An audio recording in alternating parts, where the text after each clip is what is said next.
What up, Muggles? This is Fyrebyrd, and I'm here with Kuwie. Hello, hello, hello. And you're listening to The Dusty Cauldron, where we talk about all things Harry Potter and the witchy world at large. We're coming at you again with a wizarding duel, and today's topic that we will have a knockdown drag out over is whether or not James Potter is a role model.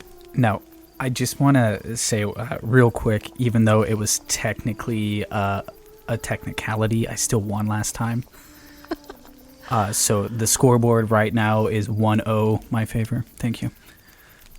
I'm going to kill you. However, like I said, I had a bomb for you, a bit of a bombshell that will probably level the laying field on this one. Level the playing field. That little fact is my notes are no longer.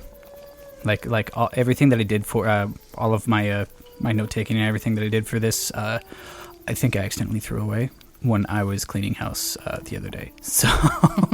So literally, not even 5 minutes ago, you looked me in the face and said, "That's why I have notes." Yeah, right? no, okay. That's why I have a notebook, is to write things down as we talk. Okay. I must have misunderstood what But you said. As you can see, there's nothing on that paper. Yeah. this is blank except for the little circle I just drew right there. Was that my score? No, that's going to be my score after this. Okay. So, I mean, to the victor go the spoils, right? So Yeah. you won the last one. You can open up this debate. Ooh, okay. So, James Potter, the stand-up guy that he was in boarding school, high school, whatever you want to call it, the wizarding school of Hogwarts. Not so much a stand-up guy. Flat-out bully. Egotistical, self-centered bully. That's the big part of what's going to be discussed, I know, is going to be between like a now and then type of deal. So, I mean, yes, we changed, but the fact remains is that he was not a nice guy. He canon would hex people just because they annoyed him, and it wasn't just hyper fixated on one greasy-haired black-haired kid. It was anybody that annoyed him, anybody that got in the way of the marauders, as it were. Is that canon that it was James, or is Yes. it Sirius? It was James and Sirius. It was canon.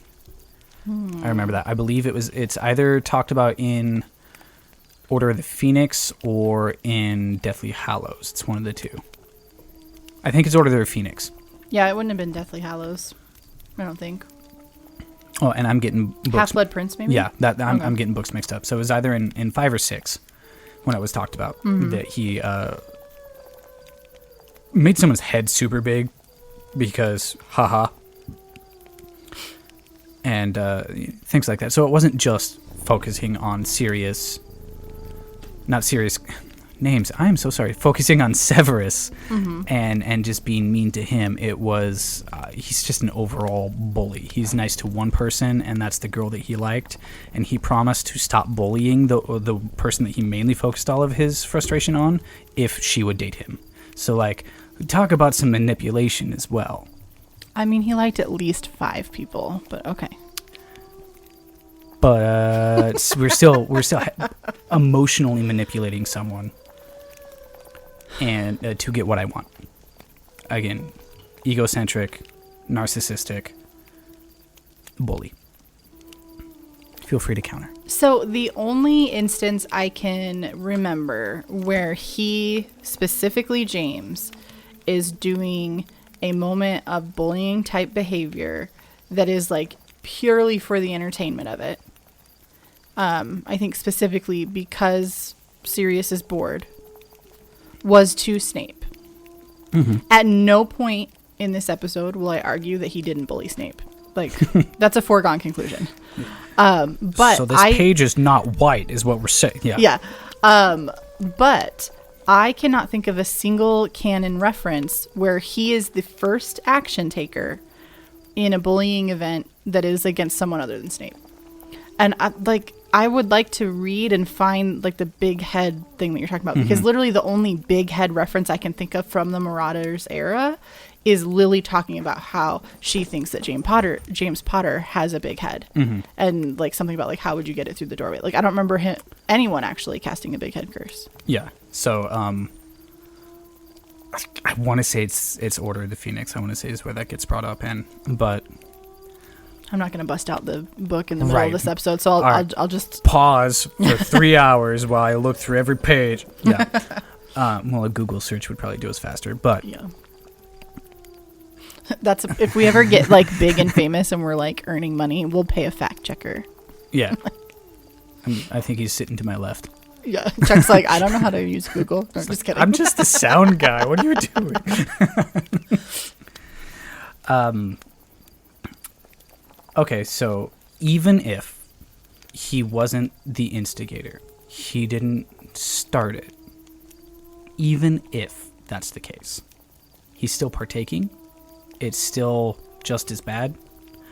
Even though he didn't fire the first shot, he's still adding on to it. He is still causing the anguish and the emotional distress of bullying. Just because you're not the first person to call someone Four Eyes doesn't mean that you get off because you weren't the first person. You're still calling them Four Eyes. You're still mocking them for whatever. You're still physically assaulting them and emotionally abusing them by depantsing them or what have you. I mean, that's sexual assault, but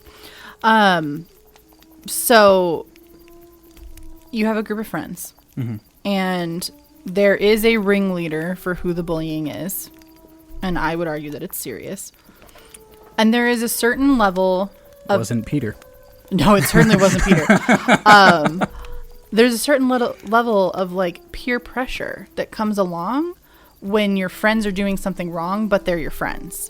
And that is even further exacerbated by the fact that irrespective of how many number of people there are on either side, Severus is giving as good as he's getting. So even if you are in the group with 4 people, it feels like a fight, not just like a group attacking an individual. So I don't think that the appropriate like motivation within James to like be a bully and destroy the self-esteem of an individual exists. And I think that intent matters a lot in determining if someone is a bad person. I can get what you're saying, especially with the peer pressure thing, because like we've all heard that old, well, if all of your friends were jumping off a cliff, would you? And more often than not, the kid goes, yeah, if it made me cool, yeah.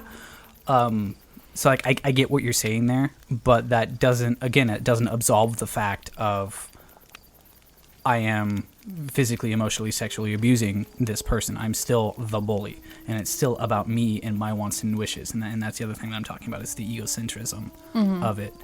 Which I do want to talk about ego when we get there, but I feel like we need to really hammer out this point first. Okay. So yeah, something can be said for peer pressure, but I still don't think that absolves the action. And then if you are, we're talking about intent as well. What is your intent of torturing this person? I don't think the intent is torture. I think the intent is retaliation because it feels like a two-way street. And if that's the case, then wouldn't a good person be the bigger person and not retaliate, not resort to that level? Yes, but are we arguing was James a good person, or are we arguing was he a good role model? Because you can serve as a role model with negative behavior. In fact, he serves as an excellent role model to Harry of how not to treat your peers. Right. This is true. If you're held up to that light. Harry does.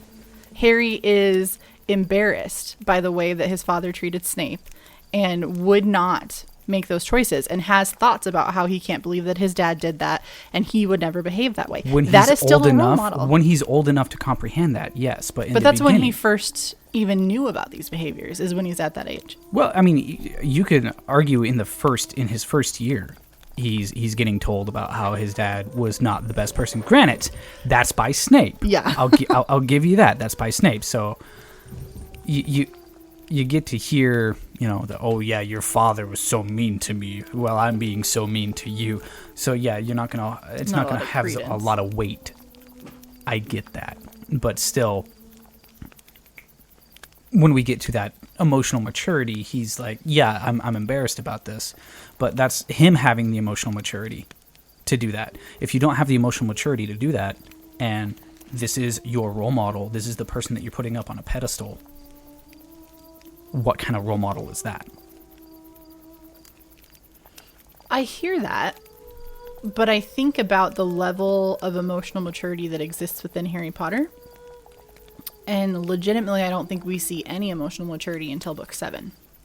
He is an emotional ping pong ball for most of the series. Especially book 5. Yeah. Well, don't get me wrong, it's PTSD. 15. Yeah. And he's 15. Yeah. We got to remember, he's 15.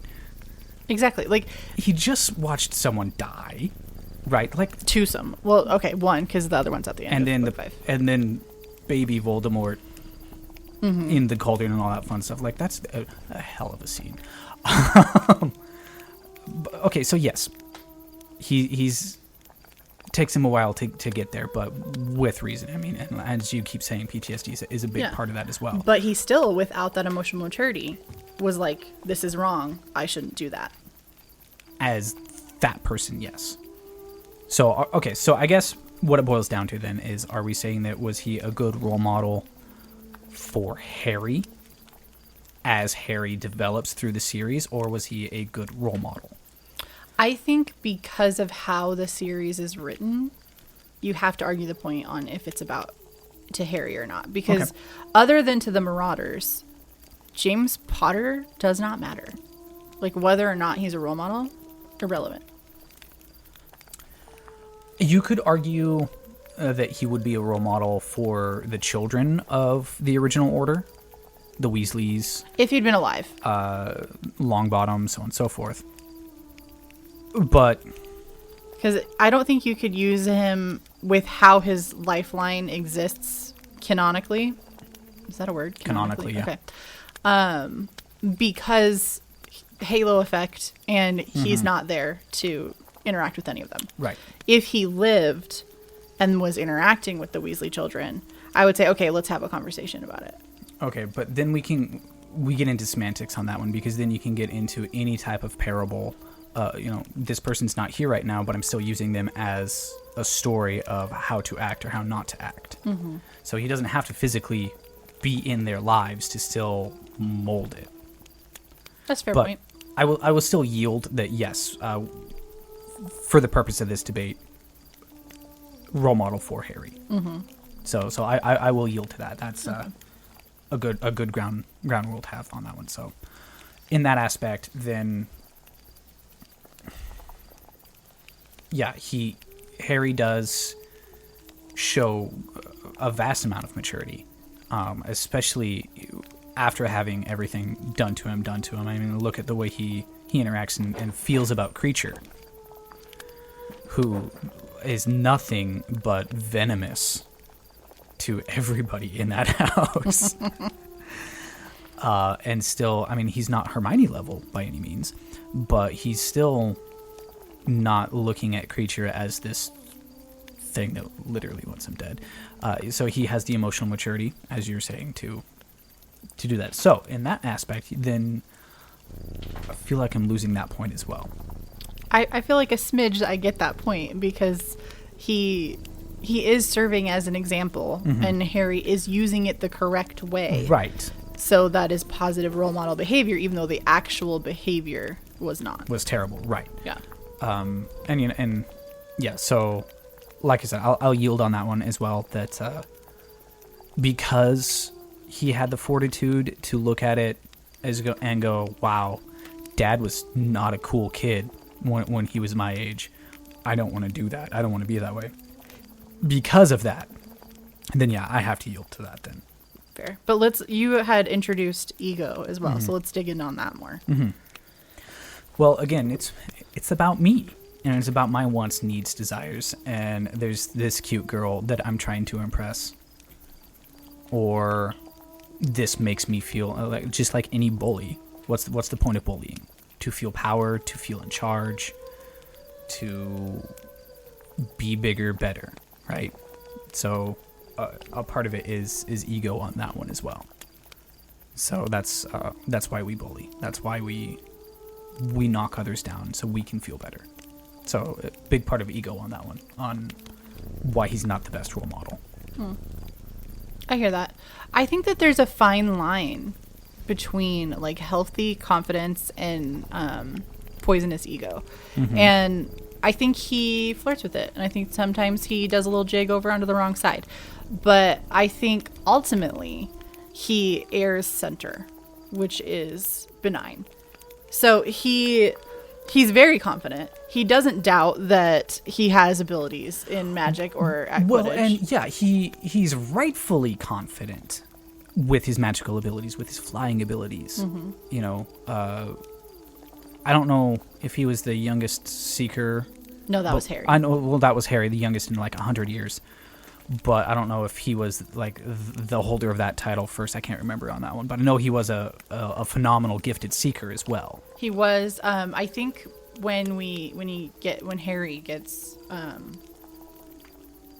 put on the team, there's like a word that means put on the team, and it's killing me that I can't think of it. But anyway, they say youngest seeker in a century. Right. So. For Harry, right. Yeah. But I didn't remember if James held that title before him as a second year or something like that. I can't remember if I read that or if I'm making that up in my head. So that's a moot point. How about moot? Let's take moot. Yeah, let's say it correctly. So that's a moot point. But he still had, all these talents. So yes, rightfully confident. But I would not say that he towed the line and stayed center on that. I would say if he was towing the line, he was on the obnoxious jock asshole side of it. I would agree up until age 15. Towing towards center. And then again, we get into the bullying and the manipulation and all that fun stuff. Right. No, and I am admitting that there are arrogant behaviors. And I would say that many, if not all, of the jigs over onto the wrong side of the line are taking place between ages 11 and 15. And that when he hits 15, he begins to finally actually mature, and it grows fully from I'm an arrogant toe rag to I am a confident young man. I honestly would put the tipping point being in between. So the tipping point starts when Sirius tricks Severus into going under the Whomping Willow on a full moon. And it cements when he gets to a point where he's gotten the big thing that is an ego weakness for him and is starting to adjust his behavior because of it. So not necessarily the most positive. Like, I would say ultimately with the trauma of the full moon, his motivations for becoming a better person are positive. I would say his changing and becoming more level-headed in relation to gaining friendship and later a relationship with Lily are not a positive, but they do lead to a positive result. But it's like positive for the wrong reasons, if that makes sense. So it's a little dirty. Well, and I think that right there is getting into the crux of this duel, and is a role model considered a good role model if you are holding them up as the what not to do? Because yes, I can see that, but I would argue that it would be better to have a role model of what to do. This is what you do in this situation, as opposed to this is not what you do in this situation.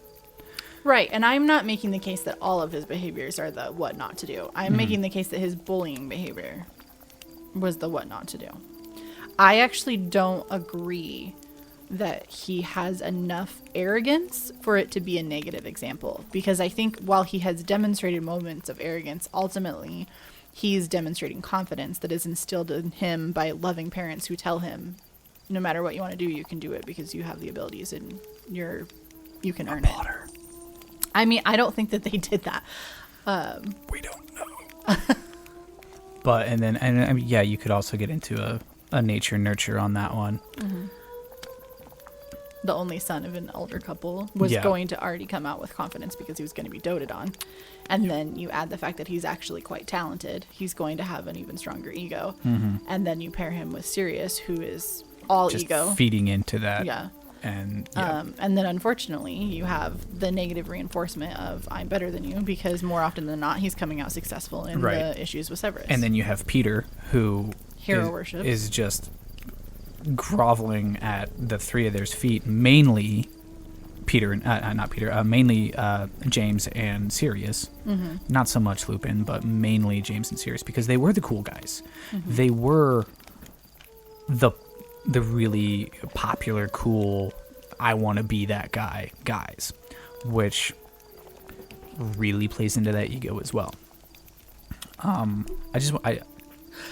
Theo ripped his sweater off and is like, how? I'm fucking dying. He stripped himself and now it's a chew toy. Balls out. Fucking dead.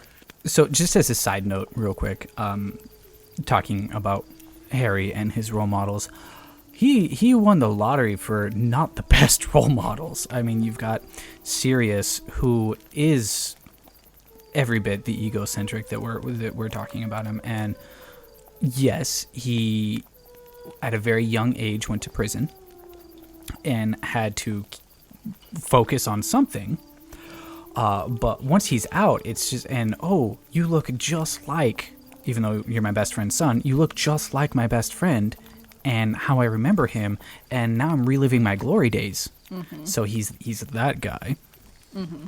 And then you've got Dumbledore, who we have already had a discussion on. And then his dad, who he can only get secondhand from. It's all lip service, except for when we get the pensive scenes, which is only from Snape's point of view. Mm-hmm. So, of course, it's not going to be the best light. But to be fair, with how a pensive works, pensive? I always read it as pensive, but it could be pensive or pensive, or I'm calling it the pensive. bowl of memories. How that works. Strands. How it works. Like, you're going to see it from their perspective physically. But because it's not legitimacy. But not, because you're still getting a third-person view of it, because we have accurate descriptions of what these people look like, even though it's my memory. Yeah. I now get to see what I looked like at that point in time. And that's the weird part of it. Okay, that's true. And I think probably a plot hole. But why? Because it's a memory. Exactly. But it doesn't have the ability to attach emotion to it. Like when he's falling into the courtroom, he's not physically feeling the anxiety of the person on trial. He's not feeling the curiosity of Dumbledore while he watches the trial. It's the same thing with Severus. You're seeing the event that he clearly remembers from a negative light, but you don't get the application of his feelings about it. Fair. So he is seeing just straightforward value. This is what my father did. I think it's wrong. Right. And then we get to hold that up to, and that's just a soul crushing moment too, when you actually realize that the rumors were true, and this person that you've almost deified because, well, it's your dead dad that you never knew, and that you have been searching for family, and this is your actual family, but you still don't actually get them, which is a tease. Universal writer, you. So it sucks that way. And also, the other thing that we look at is that we can also see Harry maturing through the books on how we look at James, because that is the not so great thing about having these written from his perspective, is that first it's an 11-year-old, again, who never knew his parents, who is just seen, and then we see in the mirror of Erised and all that fun stuff, right? So we get to see it through his perspective. So, I mean, it truly is a testament to Harry that he did not turn out like his father in high school when he was in high school, or boarding school, Hogwarts, whatever you want to call it. This here's America, so I know it is high school. Now we're gonna lose a bunch of listeners. That was the breaking point. Oh, they're American. Like they couldn't tell from the accents. Well, I just think that Harry had the worst role models. Anyways, back to the specific role model of James. Again, I want to stress on that I don't think having a what not to do role model is the best role model. I don't disagree, but we are not arguing is he the best role model, or we're arguing is he a role model. And I would just like to point out that you already conceded that point to me. Yes, and that's the tough thing, is because you can make anything a role model. Yeah. This is what you don't do. All right, so we're gonna invade Russia. Is it winter? I don't know. Napoleon, is it? Fair. I mean, if with the right setup, we could argue that Voldemort's a role model, right? But for the exact same reason of what not to do. Depends on your point of view. So it's that's what I'm just getting hung up on, is the positive versus the negative. Is this a good role model? Is he a good role model because we're showing what you shouldn't do? Is he a good role model because we're showing what you should do? That's I hear you. What I'm getting. Anyways, we can move on. We can continue on with ego. Okay, fair. I'm gonna stick on it for just 1 second. Yeah. But anyways, what I was gonna say is that I think that you can be a good role model and still have maybe 1 or 2 things that you're not the best role model in because you're a human role model. Okay, yes, you're human because you have negatives to you, and you are not the golden marble child. But straight up emotional manipulation. Well, we haven't dug bullying. into that one yet. Yeah, we're getting it. But that's more than I have human qualities. Yes and no. Because everybody has a thing that it's like, I love that person, but I hate that they do this. Yeah. And that doesn't mean you throw out the whole person. Yeah. No, you do. Oh, you do? Okay. To the trash. I'm telling your wife. To jail. Straight to jail. Straight to jail. Overcooked chicken. Straight to jail. Believe it or not. Chew food too loudly. Straight to jail. Yeah. So I feel like I've shared everything that I have on ego, and you've shared everything that you have on ego.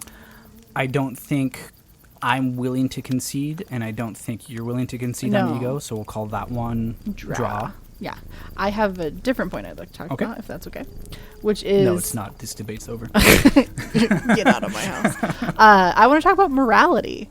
Like, ultimately, James demonstrates a lot of morals, particularly when it comes to lack of discrimination in a very discriminatory society. He does not buy in. Because he doesn't discriminate about who he bullies? You are correct.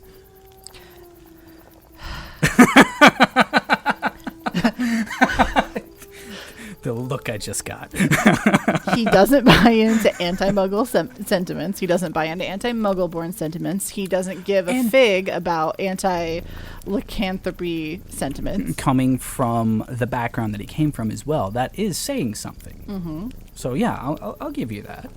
He also, he won't allow the bullying situation to go further. He won't allow Snape to actually be physically harmed.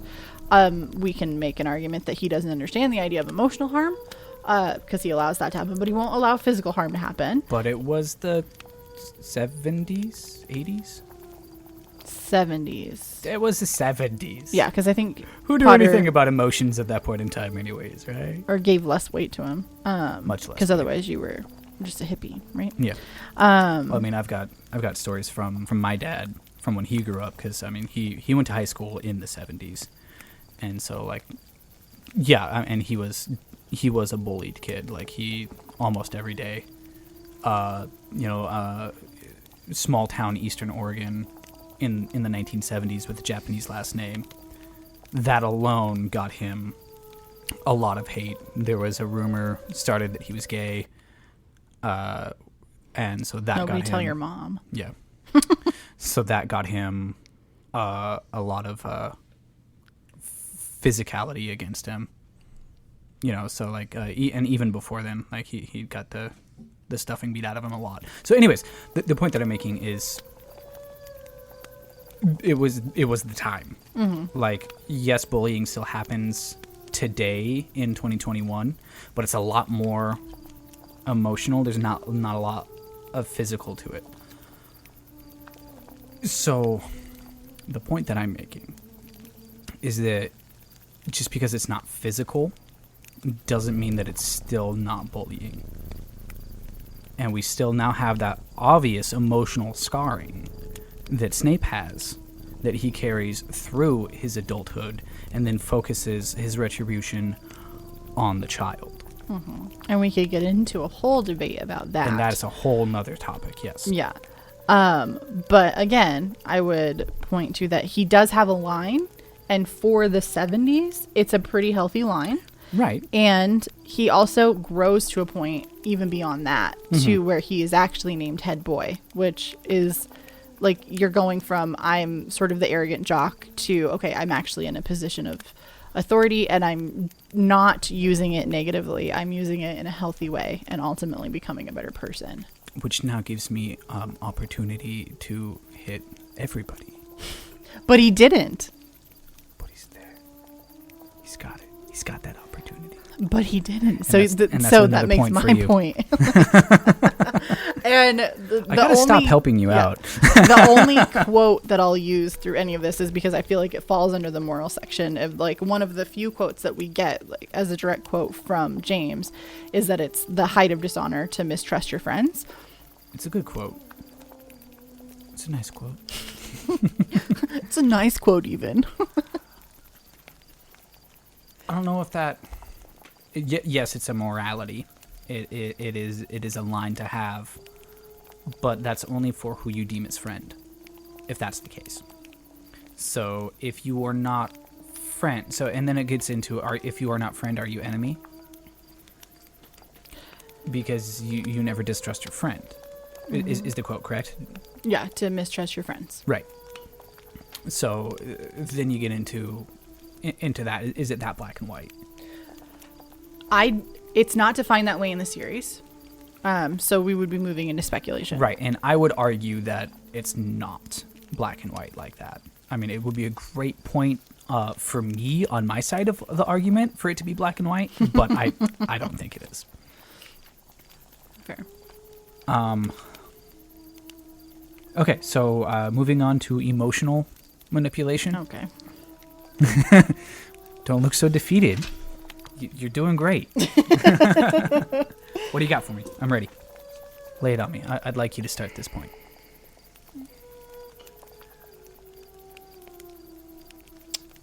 I have to fall back to he's providing a model of what not to do. Because I cannot defend emotional manipulation or emotional abuse. I cannot defend sexual assault.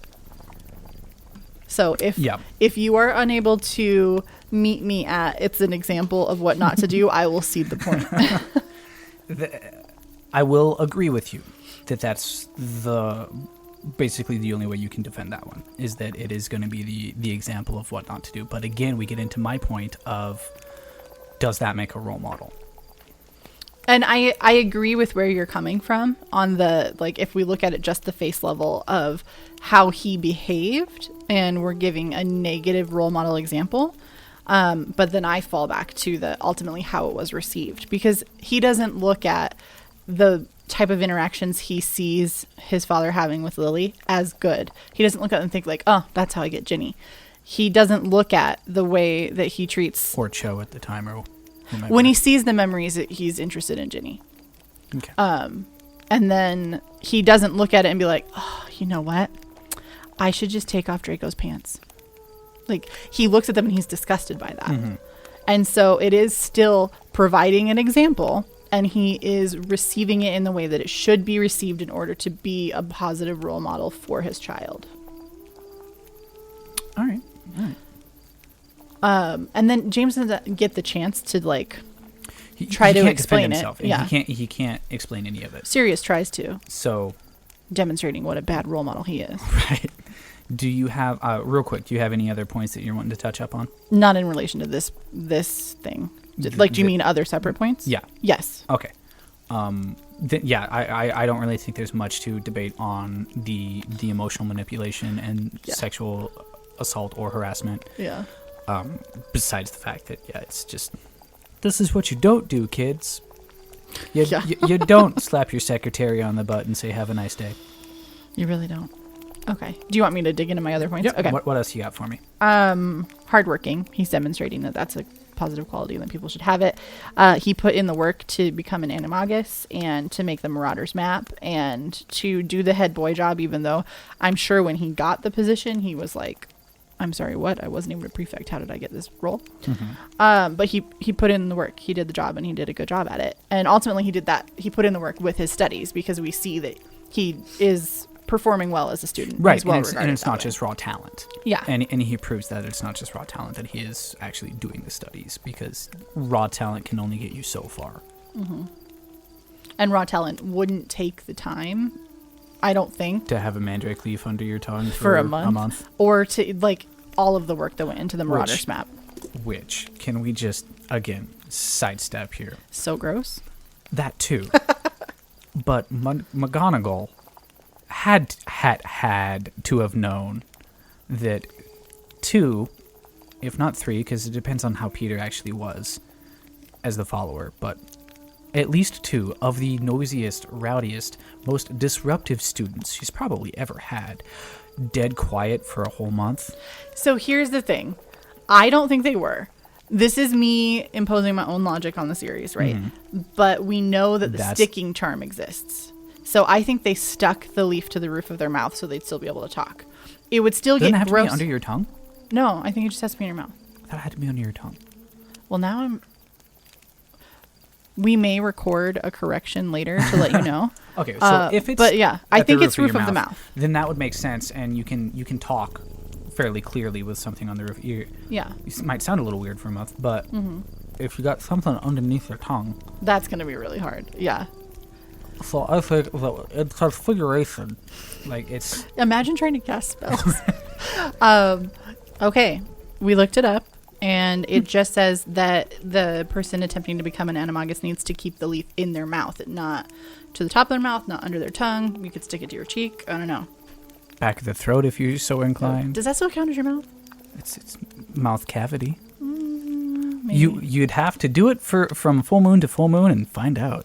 Can you stick it on your little dingly thing? Uvula? That would make you barf. Uvula. Uvula. Uvula. Undulating uvula.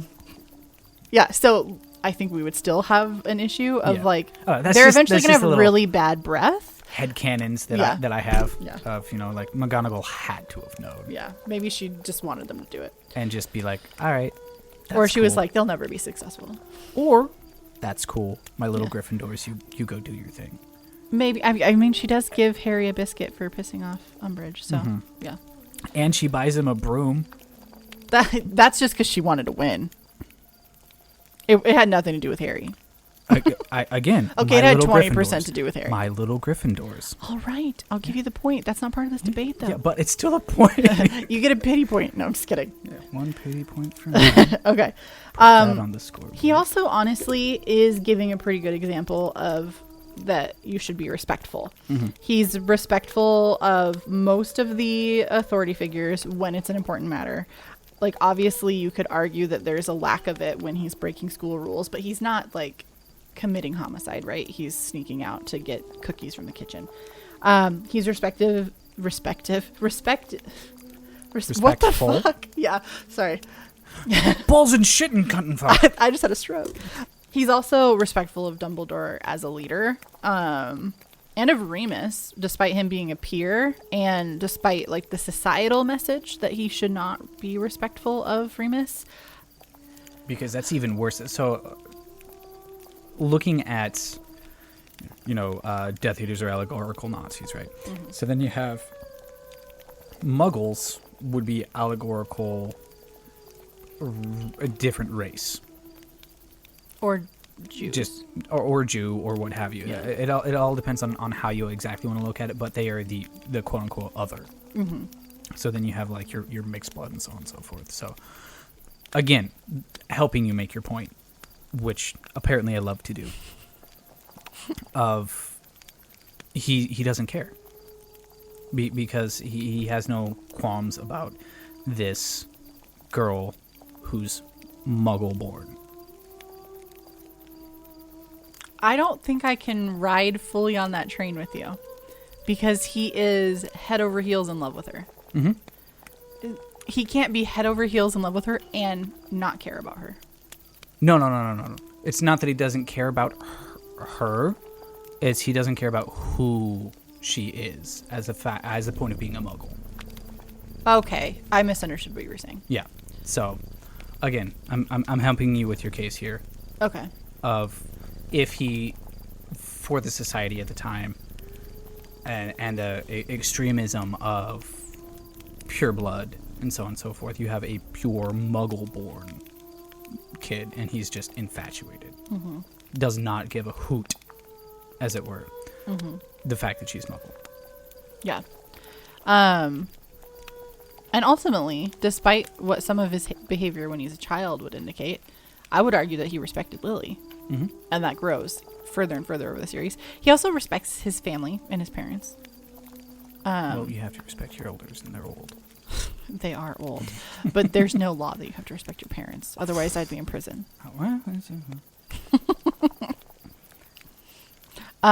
Do you want me to just kind of like go through my points, or do you have rebuttal? So I'm going to say you can definitely continue to go through your points, but I'm going to concede this debate as a whole.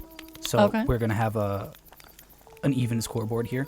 I like evening the playing field. I also did not expect to win this. Well, to be fair, I didn't expect to win the last one. That's fair. But based on how we were able to agree on the definitions of what's going on here, yeah, he's a good role model. Because like even more so, like the more points you made, it's not just he's a good role model for what you shouldn't do. He's a great role model because not only this is what you shouldn't do, but this is how you correct it. And this is what you can turn into when you correct that negative behavior. So he went from being the egocentric jock, bully, being a toe rag as it was, to being an actual decent person. Again, did not care about the social constructs of the time. He cared about who you were as a person. He changed who he was as a person for the better. I would say that given the chance, he would have been an excellent father based on how he turned into later on in life. Mm-hmm. So the latter part of Hogwarts and into his early adulthood, I would say that he would have probably been a very good father and a very good role model and would have had some great stories of, yeah, I did do some stupid stuff back in the day. You shouldn't do that type of deal. Mm-hmm. So I will concede 100% that he actually would be a good model to hold up, even though he has those negative qualities. Again, that's what makes him human. Mm-hmm. But because of that, he's a good role model to have because he is human. Yes, this is how he was, but this is how he went to be. And that's what he went into. And so you can do that too. Yeah. So, like I said, I'll concede that. You can definitely go through the rest of your notes and the points that you're going to make, but I'll continue to help make your points. I love it. I've also decided that the reason that you lean into helping me with my points is just because you are inclined to the yes and activity. So your instinct is to agree even though we are arguing. Yeah. I lost my debate roots. That's not a bad thing.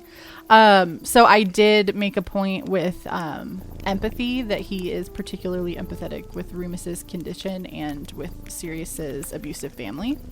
And I think it boils again down to the quote that you gave of friends. So once you are considered to be in the circle, he will literally go to war for you.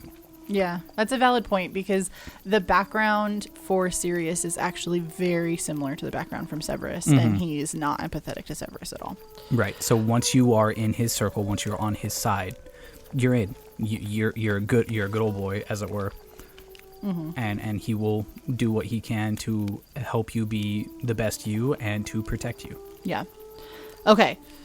So I'm taking the W, but to give you an idea of how thoroughly I expected to lose this debate, when we were deciding that we were going to do this and it was agreed that I would take the hard side because you had to argue that Dumbledore was a good guy, I said, let's cover these categories. I said, let's talk about morality, hardworking, confidence, respectful, empathetic, optimistic, strong communicator, and willingness to admit mistakes. And I literally, for the last 3 categories, came up with nothing.